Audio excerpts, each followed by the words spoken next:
the first time. It's almost like building a house, right? Like, not that I should say I don't actually know how to build a house, but I would assume as you come out of the ground, you know, if the foundations are not in the right place and they're only a few inches off, that becomes more and more pronounced and dramatic as you ascend. Again, that's right back to that. You start realizing that the people where you were that are music people, there's a lot of those in the world, and you kind of immediately have some common language with them. Hello, everyone. This is W, host of the High Art on the Edge page, host of 2 podcast features, one known as PCE, Post Concert Energy, and this one, the one you're listening today, is called Surprise Cast. We are heading over to Alabama. Our guest, Adam Morrow. What band is he from? You're going to find out and a whole lot more. Let us welcome Adam to Surprise Cast. Hello, my friend. How are you? Doing great. Good to be here. Oh, my goodness. Thank you so much. And what have you been up to in this part of the year? Well, we just got into May, so playing some concerts, starting to kind of come out of winter hibernation with that a little bit, and just enjoying Alabama's beautiful in spring. I don't know how much thought people give to Alabama as a state, other than maybe some unpleasant headlines, but it's a beautiful place to be in April and May. And you are from a very specific part of Alabama, yeah? Yeah, so me and Jamie, the other half of the band, live in Florence, which is part of the metro area of Muscle Shoals. So pretty famous music history there for all of my fellow dork record collectors. And this idea of being in a band together, we're definitely going to get more into Sister Ray Davies. But before we do that, I want to start off with a few icebreaker questions. How's that sound? Yeah, sounds great. All righty. I'm going to read a passage from a book called U2 and Philosophy. And it's from a gentleman by the name of Mark Rathhall. And it goes deep, the subtext of a lot of U2 material. Now, there is a song by U2. It's absolutely one of my favorites, and it is called Bad.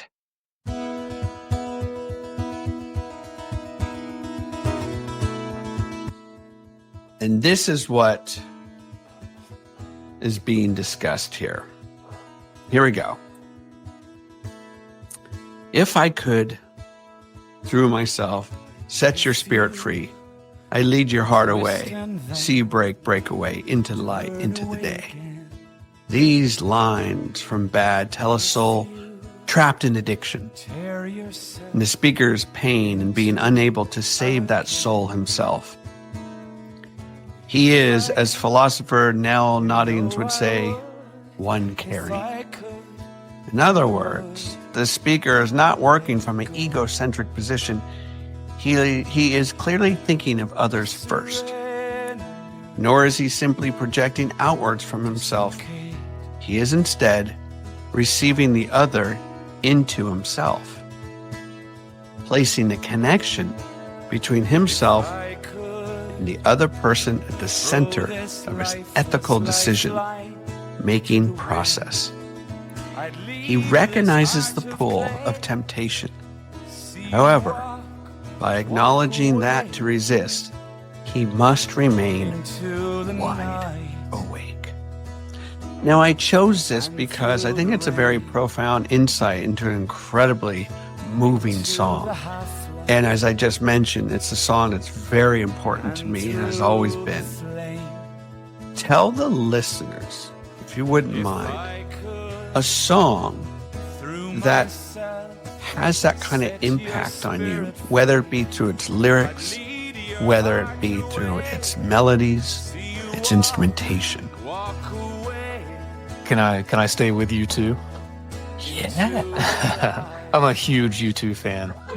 This is, I see you fist pumping there. I don't know that this is a popular position to take all the time, but yeah, I love everything you just said about a very young Bono writing those lyrics, and I don't, and maybe I can understand the aversion to some of the grandstanding that they've done over the years, but to me, it always comes from the place that you just described. So I think one that jumps out to me for similar reasons is Ultraviolet off Octoon Baby.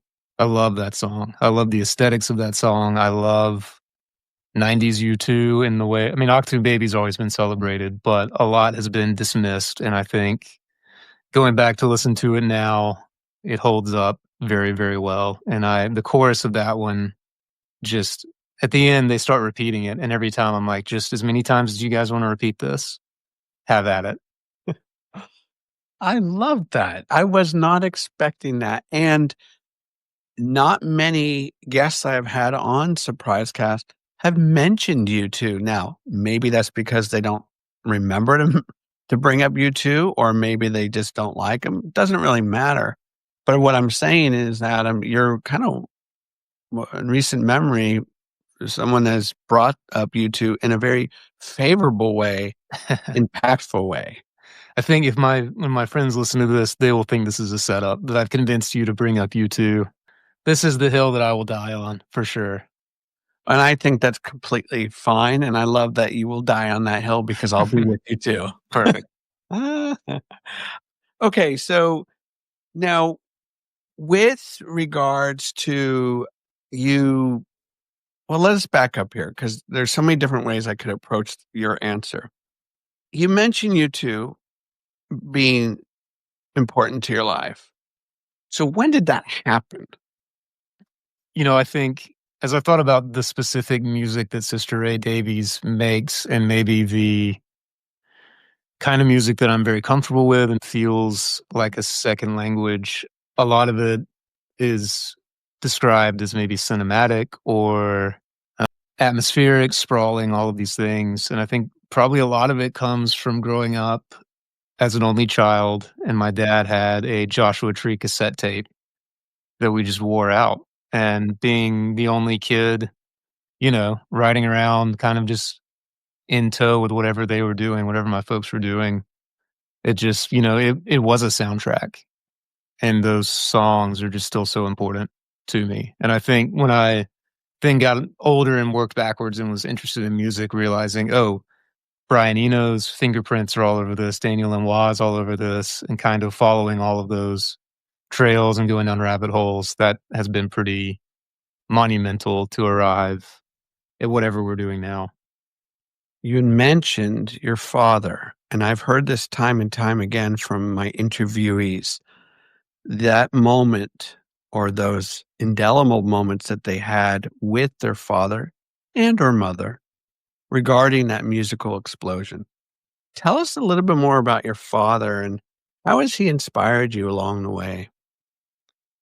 I love my parents. There's been no good artist family drama to speak of. I mean, again, only child, and I was texting my mom right before we hopped on here. So all is well and all has always been well. He was now retired high school teacher. So he was got a fist pump there.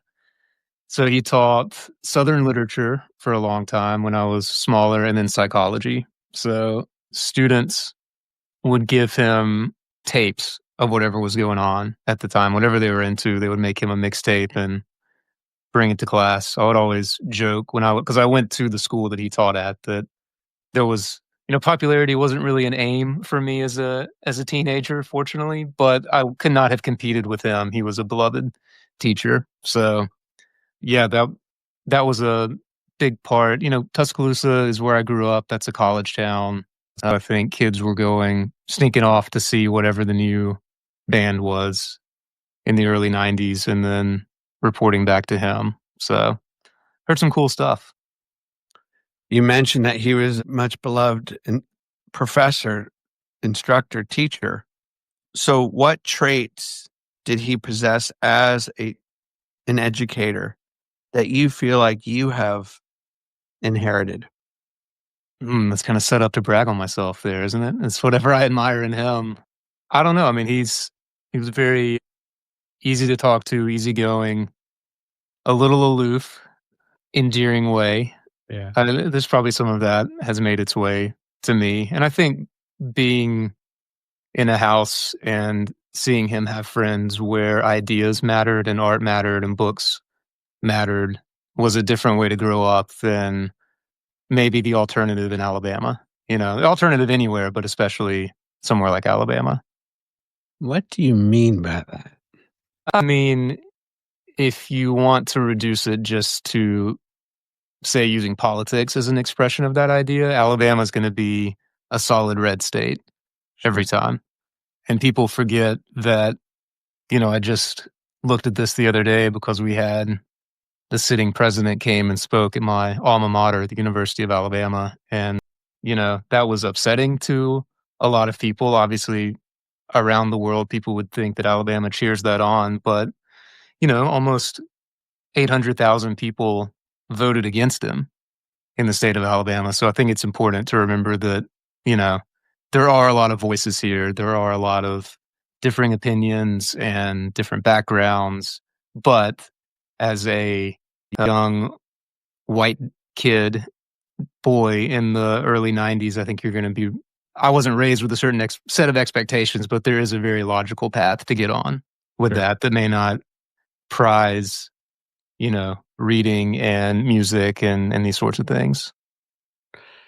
Gotcha. Tell us about your mom. I'm the sweetest person in the world. She's great, just incredibly, never heard her say a bad word about anybody. Very loving. They both have a good sense of humor. And again, I'm having to put my phone on the other side of the desk here. They're texting me right now. So just good people. Was she a professor as well, or she stay-home mom? She worked at the University of Alabama. She started as a secretary and ended up just having a pretty surprising. It's not surprising because she was an incredibly dedicated, hard worker, but happened to be put on the desk of a woman who was the dean of a college and then the provost and then the president of the university by the end. So it went from this kind of part-time job in the 80s to, wow, she's sitting in a pretty important desk by the end, at least in Tuscaloosa, Alabama. So I asked about traits that you might have possessed from your father. What about your mom? Those would be ones that I wish that I had a bit more. I think she is very organized, very on top of things, and just very kind at all times. Whereas I think I maybe can let an opinion fly off a little bit faster than she does. I see. Well, it sounds like you really were raised by wonderful parents. I know this is not a very rock and roll backstory here. It's just, everybody loved everybody. And then I graduated high school and went to college, and here I am. So before we start diving into your music, tell the listeners and me, if I were to get a hold of some of your former teachers, what would they say about you as a student? Yes. What would they say about Adam? I know what I would say. It's actually quite easy. I would say that Adam is friendly, soft-spoken, intelligent, and very passionate about his craft. During the conversation, it was clear to me that we were going to have a smooth talk about life and music. He's very likable, just like Sister Ray Davies' music. And in fact, listen to what the proud owner of Sonic Cathedral Records has to say. Nathaniel Cramp says, "They make music inspired by the likes of Ride, Galaxy 500, The Clientele, and Mojave 3, but it comes imbued with the soulfulness of their surroundings." He nailed it with those complimentary words. So, grab yourself a refreshing drink, find a comfortable couch or walking shoes, and enjoy the rest of my conversation with Adam. I think after the interview is over, you'll be able to find the right words to describe him.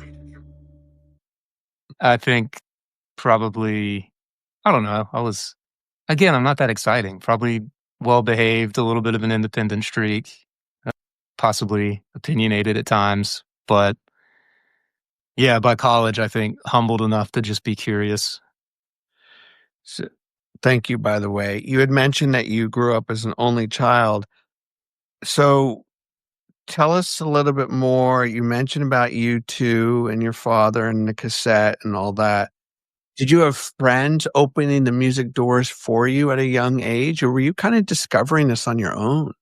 I had friends, but there was no, at least not that I can recall. I feel like a lot of stories start with I had an older brother or there was a cousin or something like that. And I don't know if all my friends were the older brothers, that we were kind of just feeling our way through, trying to find music. There was a good local record store in Tuscaloosa, and it was still the era of like, you select something and take it to the counter, and you're 15, 16, just hoping not to be judged too thoroughly from what you've selected, which I think is something that we've lost with streaming. I mean, kindness is great, but at the same time, having a place to gather and be guided along a path is a good thing too. But yeah, I mean, all my friends played an instrument, but I when I look back, I kind of wonder if we were playing better than our musical taste was keeping up, if that makes sense, because we were Yeah. just kind of in the Alabama suburbs with not a lot of chance to see live music. Sure. So when you were at those record stores, what was grabbing your interest? What were you purchasing? I mean, I remember buying like Bob Dylan greatest hits, kind of rifling through the CD section, hoping that, like one friend had kinda had like an emo, screamo, whatever phase and was coming out of that and arrived at Bright Eyes, and I remember him giving me the I'm Wide Awake It's Morning record around the time that that came out, and I still love that album. But yeah, I think that was the first time that I thought, I mean, I already loved Bob Dylan, but thinking like, "Oh, this is somebody who's trying to do something similar now." And of course, then a whole world opens up of indie rock, and suddenly you can look at Pitchfork, and then the blogosphere is exploding and all of these things, and that kinda came like a deluge when it came, then it was suddenly very easy to find music. But that Were was you really more college. okay? Were you taking any instruments at that time? Yeah, I started playing guitar when I was about to turn 11. The guitar appeared. So, I took lessons for a few years and then, yeah, was playing in bands, and I think it was, I mean, I just don't remember putting the guitar down. I loved it. So if you had played in so many bands, tell us a life lesson, a life skill that still resonates with you today in the way that you go about your work as an artist. What's something that you really are appreciative of that experience? I think people can resent being from smaller places. They wonder what would my life be like if I had been trying this in New York or Los Angeles or the Bay Area, wherever. The blessing of a small town is you can be pretty bad for a long time and get better and stay humble about the fact that there were growing pains. But when you find things, they really feel like your own, if that makes sense. Yeah. And you and your friends can, I mean, this happens in larger cities too. Music communities tend to be, as I started touring when I got older, I was, going from town to town and thinking, man, all these people they're my people. You know what I mean? So I think wherever you end up, the kind of community you find is very similar, whether it's, in, somewhere up north. If you're from the South, you'll say, oh, up north, whatever, out on the West Coast. I think finding that intense community, but then finding it over and over again on tour and saying, okay, I know what this is. I've noticed within the music that you create, Sister Ray Davies, it has that very indie dream pop, shoegazy feel to it. So I just mentioned a couple genres of music. You had mentioned earlier indie. When did you start getting into dream pop and or shoegaze? I think that I didn't have a word for it for a long time. And then when I discovered, I was completely oblivious. It's funny to be working with Sonic Cathedral now because that is such a culturally, it seems to have started, from what I can tell. I haven't talked with Nathaniel in depth about it, but from a very like culturally conscious, like shoegaze is not cool anymore, right? Like Britpop came and cleared that out. But I was completely in the dark on this whole history of it. And I think I've read people say, Americans lucked out that it never became uncool. But, all these dream pop or shoegaze or whatever, I can think of a handful of songs that just made me kind of feel a certain way. And it was always atmospheric, big, all the way from, I think if you want to start drawing lines, you can go all the way back to Phil Spector with this style of music. So that wall of sound all the way through what people like Slow Dive and Ride and My Bloody Valentine are doing. Are there any bands within the genre that really captured your heart? I can think of songs and then worked backwards, like I don't remember hearing it for the first time, but I was just obsessed with Ride's Vapor Trail or Allison from Slow Dive. Yeah. Those are the ones that, if it's a little tinged with the melancholy and it feels like you're driving at sundown, that's very much my genre. Absolutely. So, with Sister Ray Davies, give us a little backstory on how this even came about, because it sounds like, as you mentioned, you've been part of numerous bands. And it sounds like this one's sticking. Yeah, so I moved from Tuscaloosa. Me and my wife moved the Shoals, as the whole area is collectively called, in 2017. And I had been up here more than I'd been at home for a few years playing with different bands. I played in this jangle poppy indie rock band called Belladere for years, and we got to do some fun stuff. And then essentially all of us started playing with this guy named John Paul White, who was in this band called the Civil Wars. They were like an Americana-y sensation. But when he started his solo career again after that, we were his backing band. We got backup Donnie Fritz, who's a pretty legendary songwriter and specifically Wurlitzer keyboard player. He played with Chris Christopherson forever. And then, played with Lee Baines and the Glory Fires, just a little bit of everything. And I think doing all of that led me and Jamie Seago is the other half of Sister Ray Davies, to kind of hone in exactly what we were interested in doing. Jamie runs a studio, so he has, I don't know how into the Muscle Shoals thing you want to get, but the famous story is that Fame started. That's Rick Hall, and this was When a Man Loves a Woman and all of that. Aretha Franklin, all of that came from there. And then a lot of the players left there and started their own studio, and those guys became known as the Swampers. So this is David Hood, his contemporaries. They went to Jackson Highway, and that's where the Rolling Stones came and cut. And Cher has an album where they're standing out front of this little building. I mean, I drove by there today. It's truly remarkable and still shocking that all of this happened. I mean, there's nothing around it now. It still looks like it did. There's a cemetery across the street.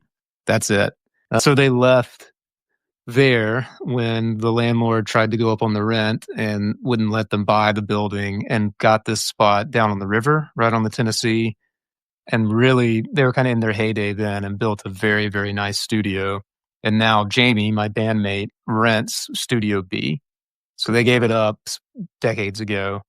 And that's where we do all our stuff. So being in there and working on music and doing mixes and always thinking, man, I wish we could just lean into making this like a shoegazy thing or a wall of sound, or it was always like an indulgent idea for us that we always kind of had to restrain, and we finally stopped restraining and just kind of let ourselves go. And this is what has happened. All righty. So now that we're on this new track in terms of conversation, let's talk about Sonic Cathedral, and then a little bit of this connection you have with this label. And I want to remind artists, this label that Nathaniel Cramp has been running for a long time. He's been such a champion of so many great bands and artists that are well-known and not so well-known. And I've had the great fortune of interviewing artist bands from the label. And I want to read out some names for people just in case they're not familiar with the label. So he has worked with, in some capacity, bands such as Bedroom, Emma Anderson, Andy Bell from Ride.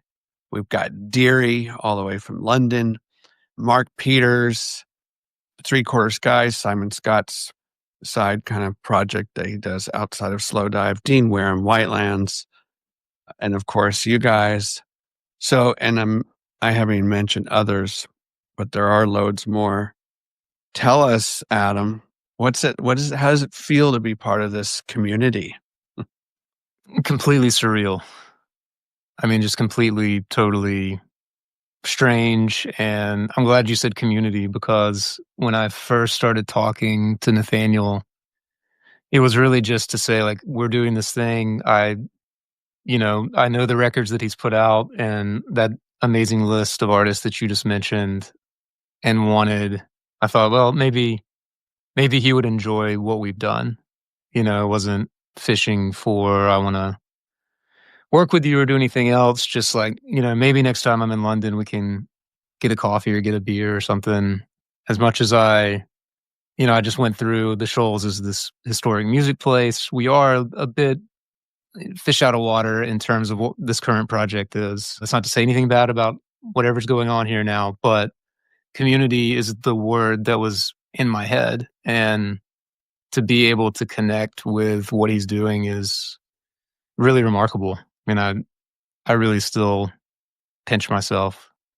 Because again, you listed off some true legends and said smaller bands, and we are just a completely blank slate of a band right now that he has taken a chance on working with. So I've been around other small labels. One of my best friends runs one here in the States, and I know how hard it is, and what he has managed to do for 21 years now it's just crazy. It really is. And tell the listeners and me, if you wouldn't mind, Adam, what was that first email like or phone call that you received from Nat? Well, I sent him the record. I suppose that's a coming announcement. I kind of stepped on the news there, but that's okay. Obviously, we didn't just sign up to do one single. But yeah, we had this really nice call, and kind of we identified a few people that we had in common, because I've been lucky enough to tour over there a few times. And again, that's right back to that. You start realizing that the people where you were that are music people, there's a lot of those in the world, and you kind of immediately have some common language with them. And just, at least I don't want to speak for him, but for me, I thought he gets this music. And beyond obviously going into it, I thought he's releasing incredible work and doing it so beautifully and respectfully. And yeah, I just think he's grasping what we're doing. He sure is. And tell us about this latest single you have out, War Machine. War Machine, the purpose of the system is what it does. Yeah, that's the title. Just made us laugh every time, imagining that a band called Sister Ray Davies has announced itself to the world with a single with that ridiculously long name. But again, we were sitting in my dining room behind me here, and Jamie showed me the riff, and we wrote it pretty quickly, and it's just the two of us playing everything, and just it's all fun. Like the rule is, like, it becomes a chore, because we've done enough music that's a chore. And even good music becomes like, when you're in the mix stage, that's what I mean by that. It's a chore to get it across the finish line. And if this stopped being fun, we just tried to do something else. We weren't directly referencing the Brian Eno oblique strategies cards. I don't know if you're familiar with those, where it's you take it out, and it doesn't say this, but find the most important thing, take it out. Those kinds of ideas to keep the process fresh. But we definitely went into it, and still go into it, with that spirit. The lyrics, it goes in our head in phrase at the end. It's all right, it's all right, it's all right, it's all right. I'm a war machine. You're a complicated thing. It's all right, it's all right, it's all right. So with regards to this song and lyric writing, in whatever you want to share, what is the process? How does your music kind of come together? A lot of the time, it's the music is pretty well done by the time the lyrics come up, and there's usually some sort of melodic gobbledygook holding the place until the lyric starts to form. And sometimes that's helpful because I'm certainly not the first person to talk about this on a podcast, but your ear wants to hear words. And if you do that demo nonsense and then later, give it even a month and come back to it to where what you said is not fresh in your head and you're looking for patterns and looking to create something. But the title and a lot of the influence on the song, Jamie was listing off all of these, like systems analysis things, like the purpose of a system is what it does and the way that it relates to, I don't know how deep you want to go on that, but he tends to go deep on the podcast world into the parapolitics or whatever he's finding entertaining at the moment. So there were a lot of funny vocabulary words we were pulling out and kind of throwing at the wall in the studio once the bones of the idea were there.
Well, let's talk about lyric writing and go a little bit deeper. So this is from a book called How to Write One Song by Jeff Tweedy from Wilco. Have you read it? I haven't read that one. I've read his other stuff, and up until a certain point, I think I've read or seen every interview with the man. So that is certainly a Tweedy way to write a song, is to just hum along until you get some words. So this is from chapter 5. It's called Everyday Work, Regular Practice. This is what Jeff says. I've been trying to push you toward a daily work ethic. So at this point, I'm going to share mine in detail. In the next part of the book, I'll share specific exercises that will benefit you through repeated use and regular practice. This might sound overstructured to some people, but personally, I love working this way. I love the routine and how it allows me to disappear from the process just enough to be surprised by something I've written. And I trust that if I'm paying attention, things that just happen with seeming randomness are almost always more interesting than the ideas I start out with. Okay, so here are the 3 main items I have on a mental checklist. 1, stockpiling words, language, and lyrics. 2, stockpiling music, songs, and parts of songs. And 3, pairing words and music. However you like to respond, go for it. I think he's kind of the master of writing something that's at once beautiful and can be pretty jarring. I'm not going to remember the song title, but it's on Ghost is Born, where it's this kind of lovely, soft, folky thing. And he says, in late afternoon when I've been puking. And like that line just comes out of, it's so visceral and so not like everything else around it that it really makes you kind of sit up and take notice. Yeah, he had another one where he said, take all of the nouns from one poem and all of the verbs from another. And it helps if it's like, go pretty far back, get some verbs or some adjectives or some part of speech that are not really in our daily jargon anymore, and then try to create something there. And even if you only get one line, then that's great. But Yeah, I mean, I walk around with the iPhone Notes app always ready to jot down any little idea or weird phrase or anything. You must have a surplus. And they all end up in a song most of the time, and it does tend to be like you like something and you start trying to maneuver it into place and hang on to it and make use of it somewhere. And I love his, I've always heard he's going to be at the studio at whatever it is, 9 or 10 a.m. if he's in Chicago.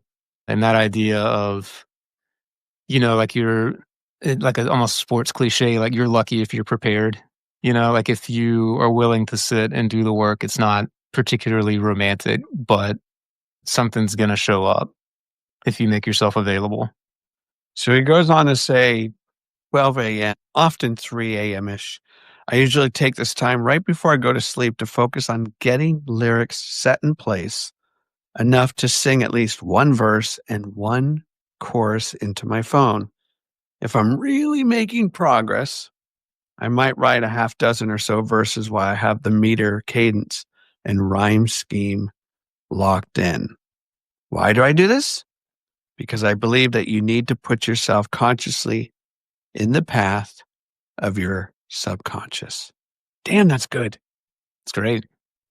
I think that's why a lot of people say they wake up with a song in their head, or it comes to them and you have your best idea when you're in the shower or whatever, because you're not thinking about it.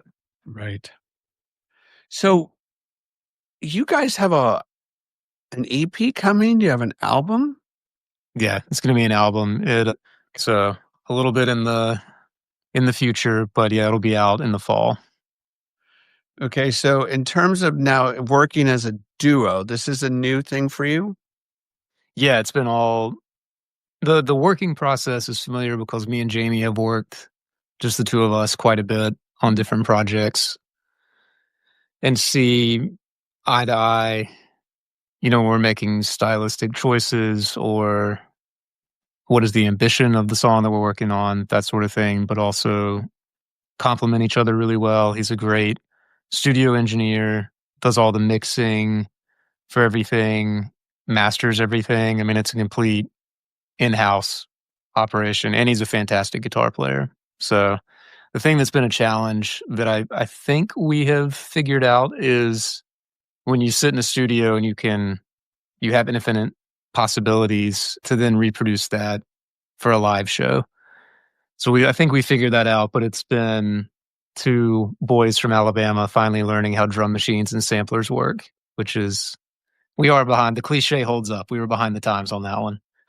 But I think we've got it now, and it's been fun to view that as an extension, in a way, of the studio, because that process is important to what the band is, the studio experimentation, and to bring some of that to a live environment. Again, I would reference, watching Daniel Lanois run a sampler during a set, in addition to playing guitar, pedal steel, and there's a lot of other. We didn't want to do something where it's just like pressing play on a track. Yeah. We wanted it to be a creative act. You've mentioned Daniel Lanois twice. I imagine you have great reverence for him. Him and Eno, yeah, for sure, are the godfathers, the kings of most of what I love. So I'll just ask you a very simple question. Why? With Eno, I think he made, long before I came along, he made rock and roll artier. He made speaking about it in terms of artistic ambition. It changed things. I wasn't around to experience the before and after, but in my reading of the situation, and I love those records. I love the idea of, the myth of him creating ambient is being barely able to hear the record playing while he was laid up from some surgery or illness or whatever, and the rain is falling and you can just barely hear it. And I just think that's beautiful, a different way to think about music, because music was never really about like the typical reasons that people get into a band they were completely lost on me. And to hear like this kind of artsier, kind of dorky guy talk about it, I was like, oh yeah, this is more my speed. And Lanois, I think, is in the same vein, but just made such beautiful sounds with pedal steel in particular. But as you dig deeper, obviously he's produced these amazing records that have these just phenomenal textures and feel so lived in and in their own world. But when you dig deeper, he's such a student of the rhythm section of what the bass is doing and what the drums are doing. And, he spent a good amount of time in New Orleans and then went to Jamaica and studied dub and all this stuff. And it's like, yeah, this is such a deep well. He's such a great jumping off point. Yes. That is the perfect way to describe him. Well done. And for people out there who are familiar with his work, in terms of his work with U2, which has been a relationship he's had for many years, he also was the mastermind behind a soundtrack to a movie called, with Billy Bob Thornton, Sling Blade. Sling Blade. Yeah, I was talking about Sling Blade this weekend, which is not rare, but it's a great movie. Mm-hmm. Exactly.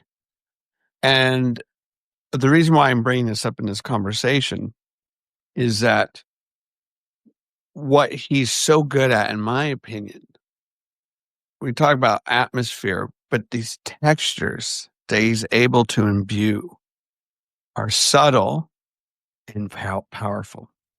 That's what my ears tell me. Yeah, no, absolutely. In addition to wrapping them up into these songs that do the same thing, but also have, a song like The Maker to have been covered as many times as that has. It's almost like that song just sounds like it's been here forever. Yeah. But, this a human wrote this not all that long ago.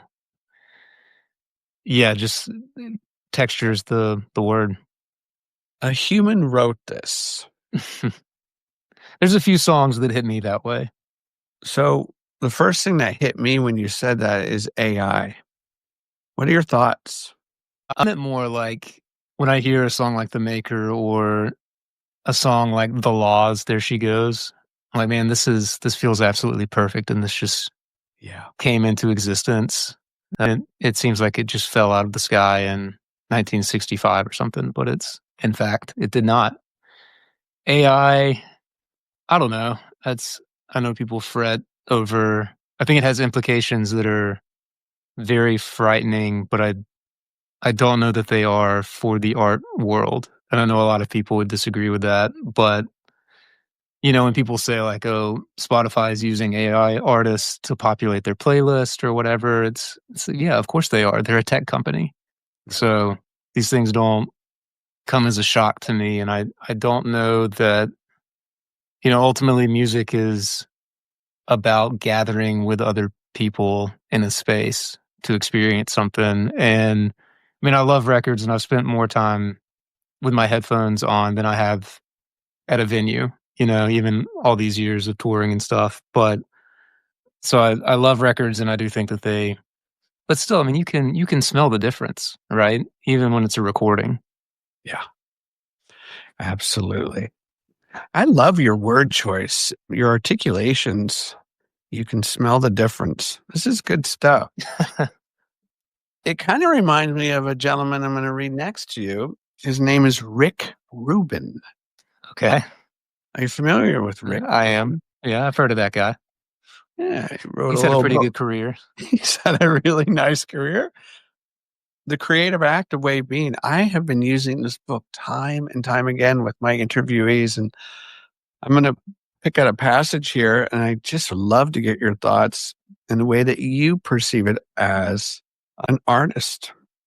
This is from the chapter called Essence.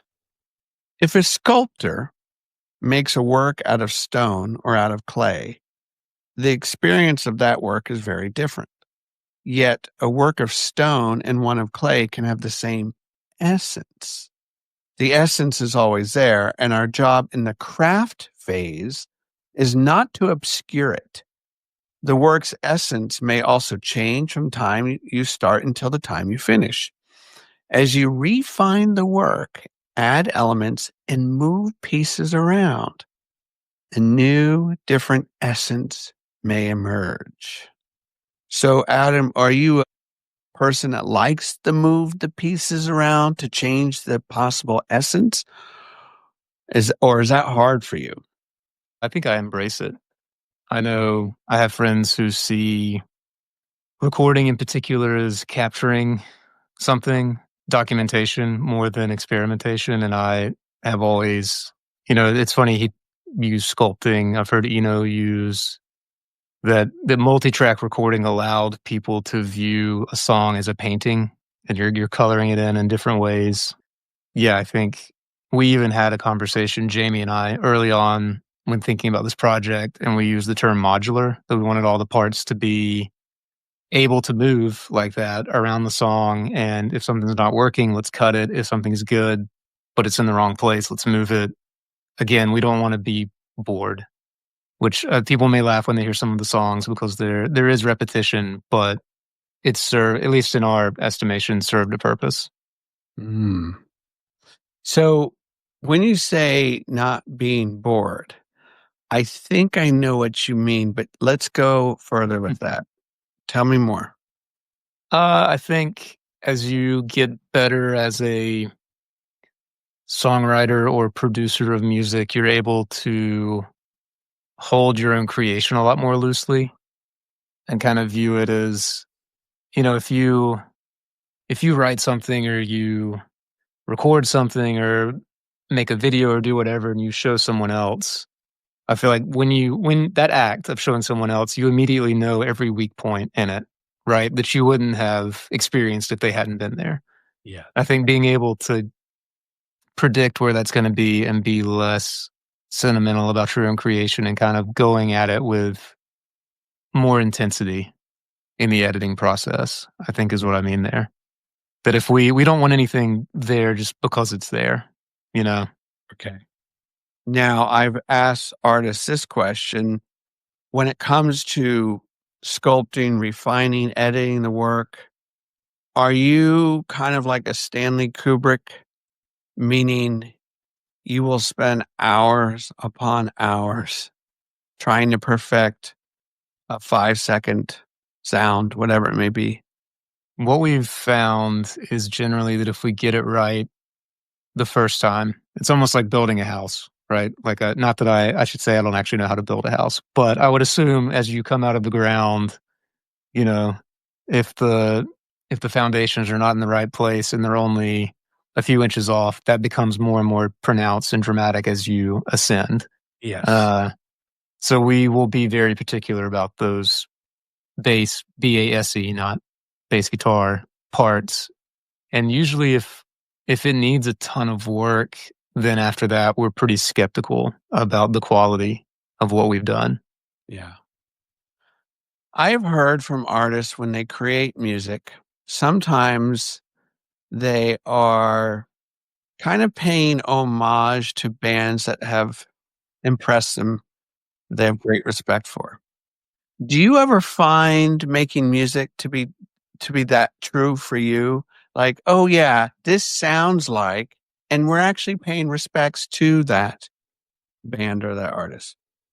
For sure. Yeah. Okay. I mean, I think you're either honest about that or Yeah, because right. that's what everybody's doing on some level. I don't think anything happens in a vacuum. But yeah, you can definitely be more open about what you're directly referencing with a song, which we have been at times. And we've tried another, not to go back to Jeff Tweedy, but I can't remember which record it was. He said he banned comparisons in the studio as they made it. So like they couldn't say like, we need a birdsy guitar part here to indicate that they wanted a 12-string kind of chimey thing. They actually had to suss out what they were going to try to do. So the comparisons were banned for that one, just to see what would happen. But no, we have absolutely no problem saying, this sounds like this. Let's embrace. How did they Yes. make this work? Let's figure that out. Because I think ultimately I don't know that I can sound like Ride. no matter how much I try to sound like whatever the band is, Right. it's gonna end up sounding like Adam and Jamie sitting in their studio in Alabama. War Machine, and so when I first heard that song, immediately, and I say this with great respect because I love the fucking band, immediately it took me back to early 90s in that kind of instrumentation shuffle. Jesus and Mary Chain, Almost Gold. Very cool. I don't know if you're familiar with that song, the album, or the band. Oh, yeah, never a bad thing to have that comparison. We had somebody write in last week, we got a radio play, and somebody said, "Oh, I just heard you guys in Seattle, and I thought it was a lost Jesus and Mary Chain track that he hadn't heard." So, you're not alone in that assessment. It's a beautiful song, my friend. Are you proud of it? Yeah, very proud. Very, very proud. If you have more songs in the hopper, are we really diversifying the portfolio of sound, or are they all kind of similar to the War Machine? I think they're gonna be pretty similar. Okay. I think. I don't to my ears, I don't know what other people hear in War Machine. I think when I listen to what we've done, because I guess it's been enough time has passed that I think I can listen fairly objectively to something that we did. I hear a lot of, I don't think we can shake our location in terms of what the rhythm section's doing, like what the drums or program is doing, and the bass matters maybe a little bit more than if we were doing shoegaze from somewhere else or shoegaze adjacent stuff. That's a common thread. And yeah, there's a lot of the same. I mean, we both love to play the guitar and have a billion effects on, and yeah, that's going to be the thing. I interviewed a great band out of Kent, England. They're called Shapes Like People, Dream Poppy, very jangly, beautiful work. And I believe Carl Mann had said something like, one of the best places to really hone in on your work is your car or your phone, because the phone is not of great quality sound. Yeah, it doesn't lie. It doesn't lie. It does lie, but in the way that we have to accept. Yeah. Right. So what are your thoughts on that? Yeah, 1,000%. And this is all Jamie's doing, we have speakers set up in multiple, you have the big, so when they built this great studio in the 70s, they would just blast stuff while they mixed it. There were these big overhead speakers, and those are still, well, he's restored them. They're still involved. And then smaller speakers that are more modern, and it has a hi-fi setting, and then kind of works its way down. You listen through NS10s, which are kind of like the crappy. They're not totally crappy, but they have a thing that they do that a lot of audiophiles would look down on, and then it has one setting beneath that. So we run through all of that, but still have to, especially with music that's when you're trying to make something that is setting out to sound huge, to sound big, to sound lush, thick, whatever adjective you want to use, that can get lost really, really easily in an iPhone speaker or a car speaker. And making sure that that's translating is pretty crucial. This is a great magazine called Classic Pop, 80s Electronic Eclectic Sounds. And take a listen to some of these bands you may know of. And I'm going to ask you this question. Human League, Duran Duran, Thomas Dolby, Gene Loves Jezebel. The list goes on and on. So what I'm reading to you right now are bands that are still touring and still put on great shows for many people to really embrace. So my question for you, as far as performing live, what does that look like for you? Where's your identity in that? I think we're still working that out with this project, but I mean, to me, the whole thing becomes material when you play live.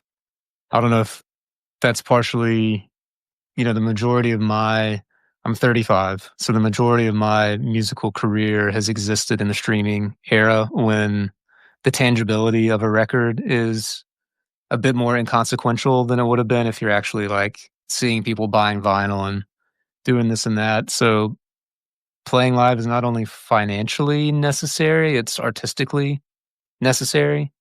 I love it. I mean, I going to shows is a big part of my musical education and way of finding community, and yeah, I mean, I think it's essential, and I love bands.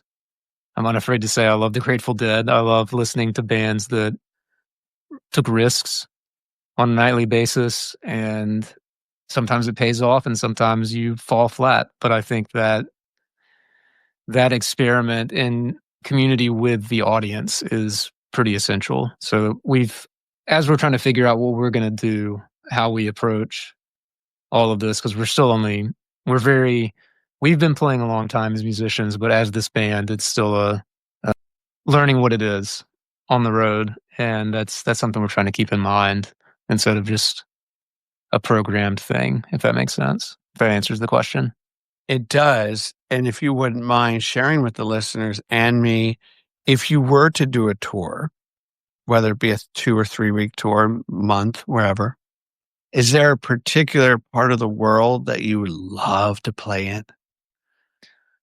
I mean, I think right now it's just figuring out how to make that happen. To me, if you put a record out, you have to go play shows. That's not up for debate.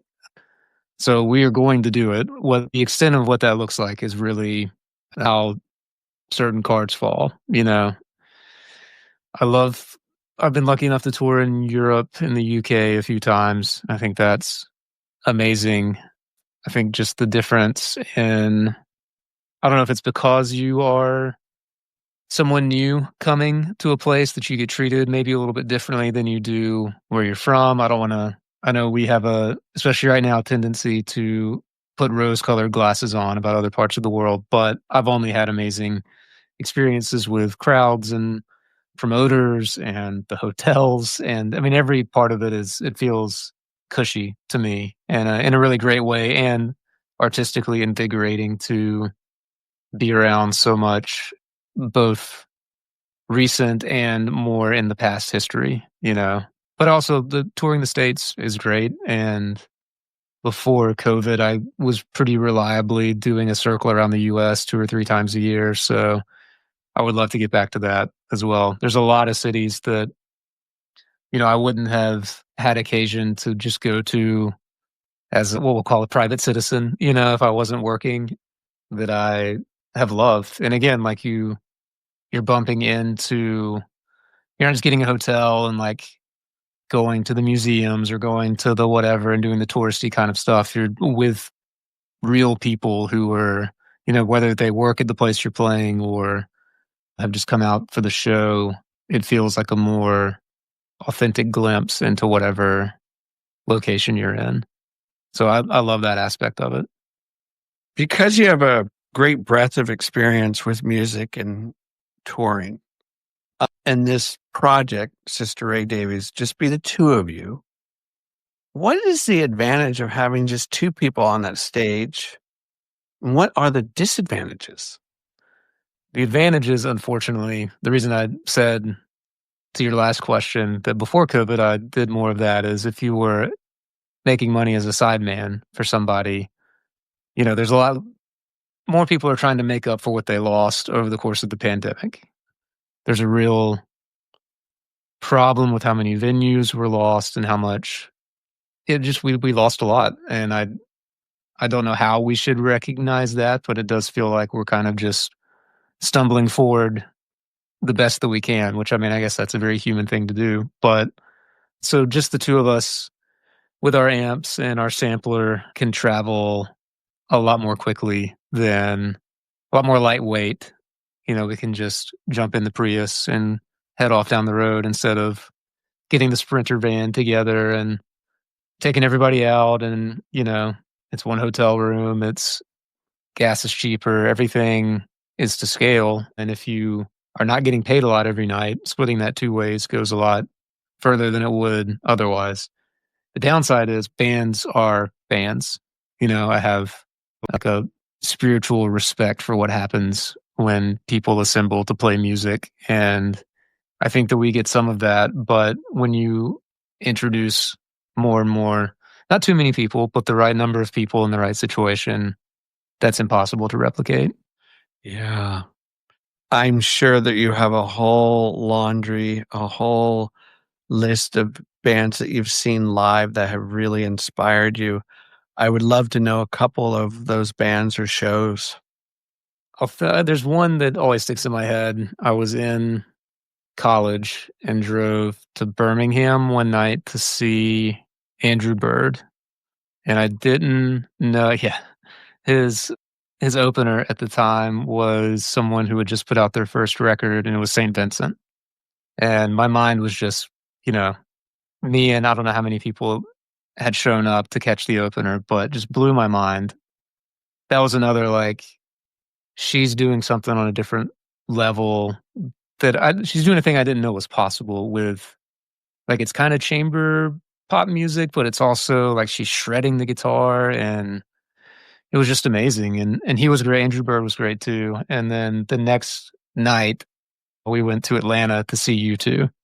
So it was a very funny, like as seeing just the kernel of St. Vincent's career start in a small venue and then seeing an arena stadium size band at that point play, that always sticks in my head.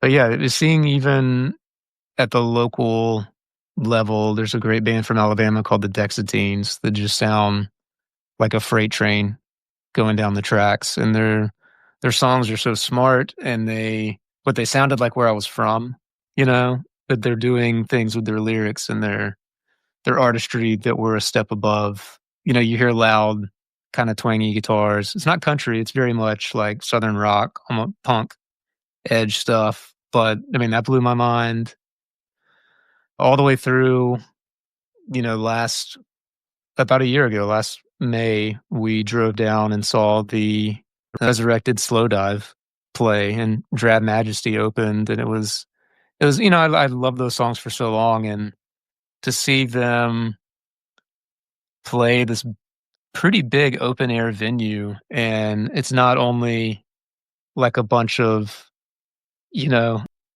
bordering on middle age, if not middle age guys who have a healthy record collection out there cheering them on. But there were kids getting dropped off from the suburbs in their mom's minivans, and they all had, Cockatoo Twin shirt or Jesus and Mary chain. It was just very like affirming, I guess.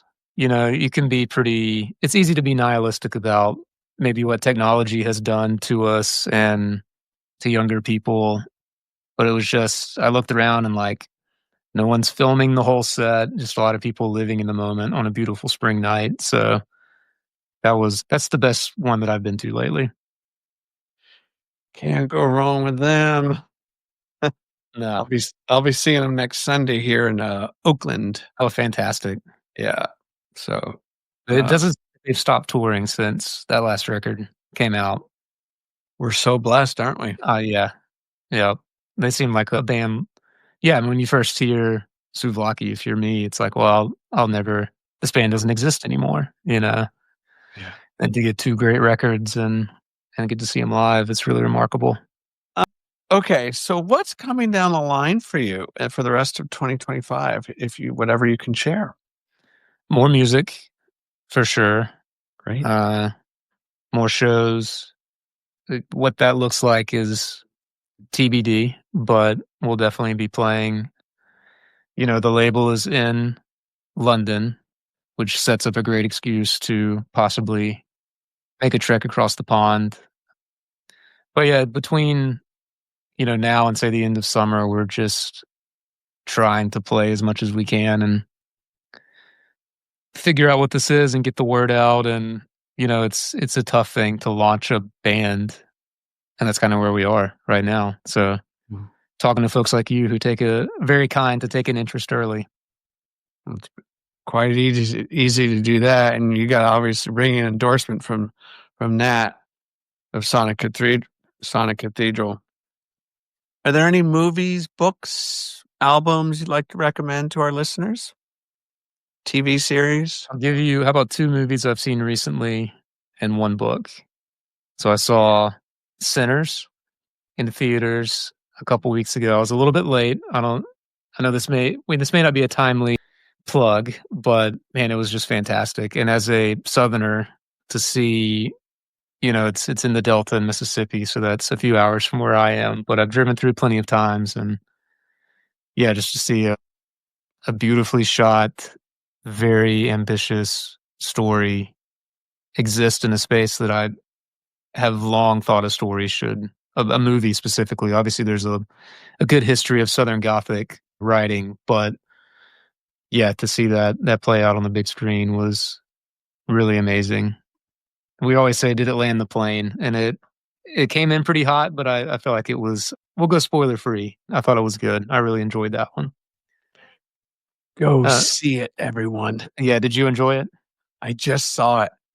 I'm still thinking about it. I'm still talking about it. And I will say, without giving anything away, the sound is unreal. It really is. And there's so many music is used in so many ways. I don't think that's spoiler to say that it does the thing that you would expect blues to do in the Delta. It has a haunting kind of quality, but there's also just like pure joy around music that's so, and I was grinning in the theater at some of it.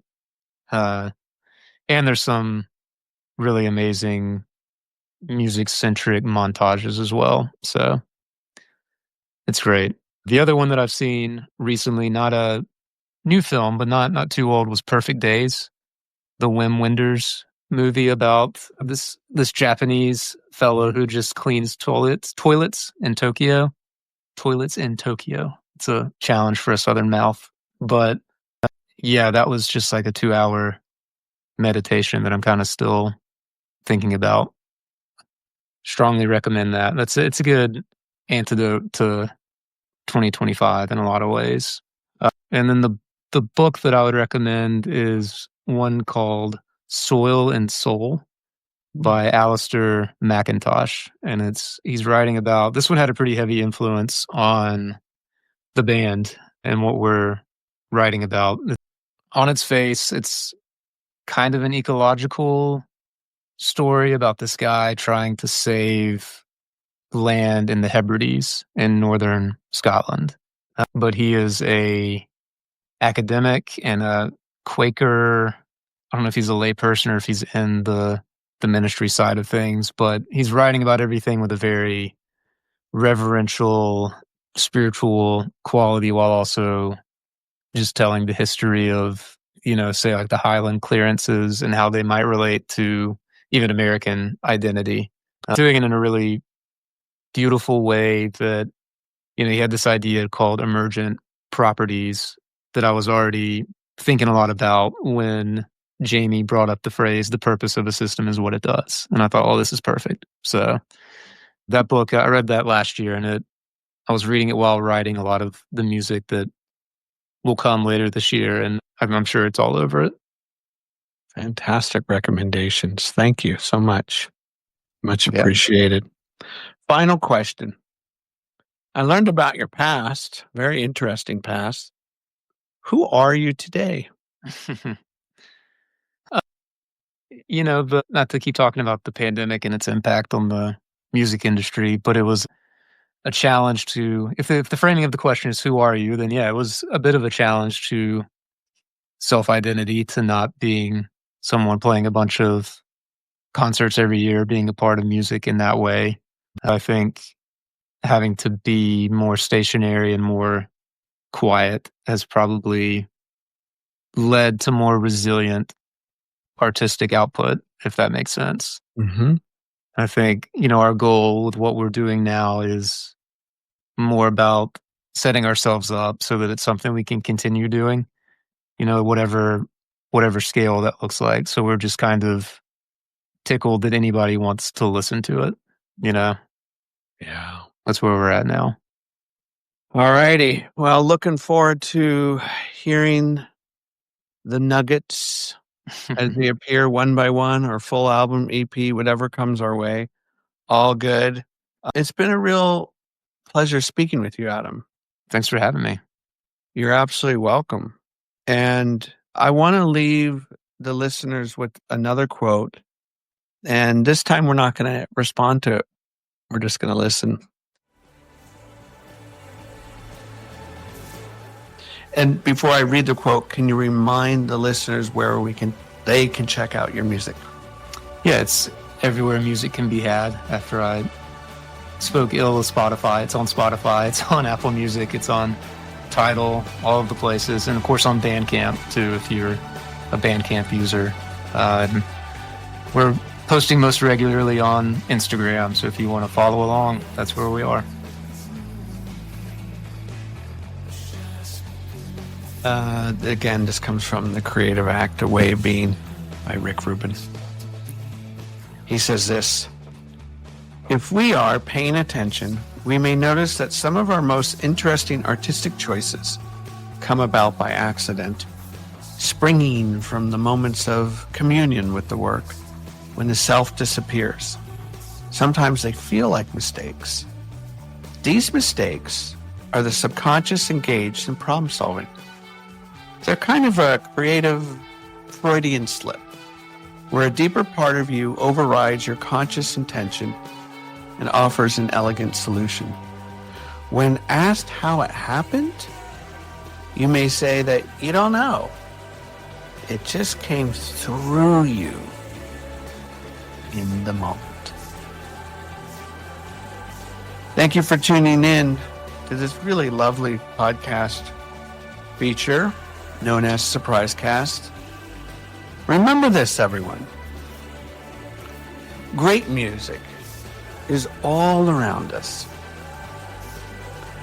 You just have to keep your ears open. Ciao.